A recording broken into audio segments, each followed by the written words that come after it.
রাধে রাধে, নমস্কার। গতকালকে ছিল রথযাত্রা। রথযাত্রা উল্টো রথযাত্রা ছিল এটা। তো আমরা যাচ্ছিলাম ছোটো কাকার বাসায়। কারণ ছোটো কাকার বাসায় জগন্নাথ দেবকে ভোগ নিবেদন করা হবে দুপুরবেলা। উল্টো রথের টানটা ছিল বিকেলবেলা, তো দুপুরবেলা ভোগ নিবেদন করা হবে। যার জন্য হচ্ছে আমরা বাসায় যাচ্ছিলাম। এই যে বাসায় চলে এসেছি। বাসায় আসার পরে দেখতে পাচ্ছিলাম মন্দিরে সাজানো গোছানো, আর মন্দিরের ভোগ নিবেদনের যে রান্না সেটা হচ্ছিল উপরে।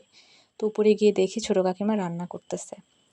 রান্না শেষ করতে না করতেই চলে এসেছে জগন্নাথ দেব আমাদের বাড়িতে।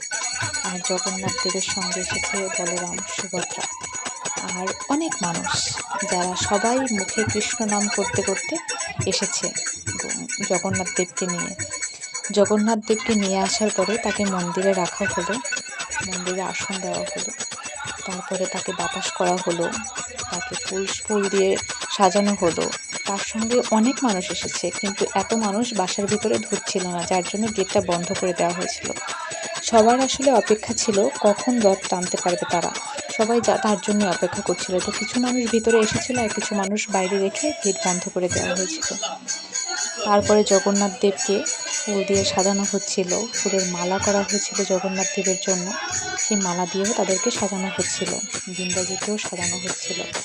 আর মন্দিরের বাইরে সবাই বসে কীর্তন করছিল। কেউ খোল বাজাচ্ছিল, কেউ করতাল বাজাচ্ছিল, কেউ কাসর বাজাচ্ছিল, কেউ হারমোনিয়াম বাজাচ্ছিল।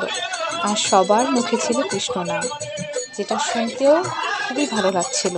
আর মনে হচ্ছিল খুব একটা আনন্দের মধ্যে আছি।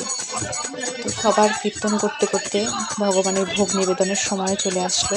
ভগবানকে ভোগ নিবেদন করা হবে, ভগবান ভোগ গ্রহণ করবে, তারপরে তাকে নিয়ে রথে মন্দিরে যাওয়া হবে।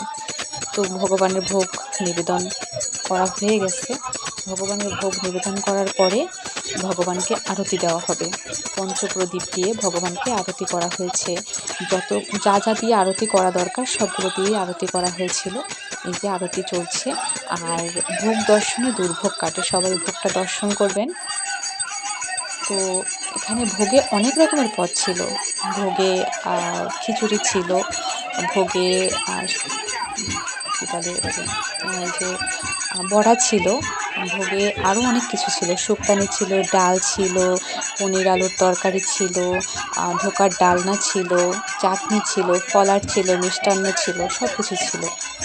তো সব কাজ শেষ করার পরে এই যে জগন্নাথ দেব ভোগ গ্রহণ করার পরে এখন আবার জগন্নাথ দেবকে নিয়ে যাওয়া হচ্ছে রথে।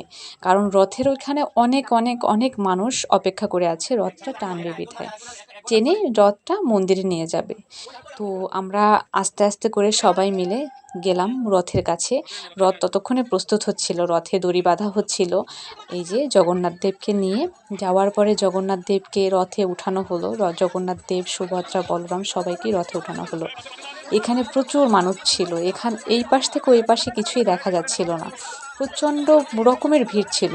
মানে এখান থেকে যে সামনে এগোবে মানুষ তার কোনো অবস্থা ছিল না। দুই সাইড থেকে দড়ি ধরে টানা হচ্ছিল রথ, কিন্তু দুই সাইড থেকে টানা হলে কি হবে, এতটাই মানুষ ছিল, মানে ভিড়ের মধ্যে হাঁটা, এক পা ফেলার কোনো অবস্থা ছিল না। এই যে দেখা যাচ্ছে প্রচুর মানুষ। তো সবাই অনেক কষ্ট করে রথটাকে টেনে আস্তে আস্তে করে মন্দিরে নিয়ে যাচ্ছিল। অনেকে রথ এক টান দিয়ে সরে যাচ্ছিল, মানে হাঁটতে পারছিল না যার জন্য। আর রাস্তাটা ছিল একটু ছোট, যার জন্য হচ্ছে একটু সমস্যা বেশি হচ্ছিল। তো তারপরেও সবাই একটু কষ্ট করে মন্দিরে টেনে নিয়ে গেল। মন্দিরে যাওয়ার পরে মন্দিরে ভগবানকে মন্দিরে রাখা হলো, মন্দিরে আসন দেওয়া হলো। আসন দেওয়ার পরে তারপরে দধির হাঁড়ি, যেটাকে ভাঙা হবে এবার, দধির হাঁড়ি ভাঙার পরে সবাই সেই দধির হাঁড়ির জল থেকে আশীর্বাদ নেবে, মাথায় তুলবে আশীর্বাদ। তো এইখানে দধির হাঁড়ি বৃন্দাজিকে মাঝে রেখে দধির হাঁড়ি মাথায় নিয়ে, এই যে দেখা যাচ্ছে দধির হাঁড়িটা মাথায়, তো এটাকে মাথায় নিয়ে বৃন্দাজিকে প্রদক্ষিণ করে তারপরে দধির হাঁড়িটা ভাঙা হলো। ভাঙার পরে সবাই সেই জল মাথায় আশীর্বাদ স্বরূপ নিয়ে নিল। অনেকে এরকম আছে কিছু সাথে করে নিয়েও এসেছে, যেটাতে করে আশীর্বাদটা মাথায় করে মানে বাসায় নিয়ে যাচ্ছিল অনেকের জন্য।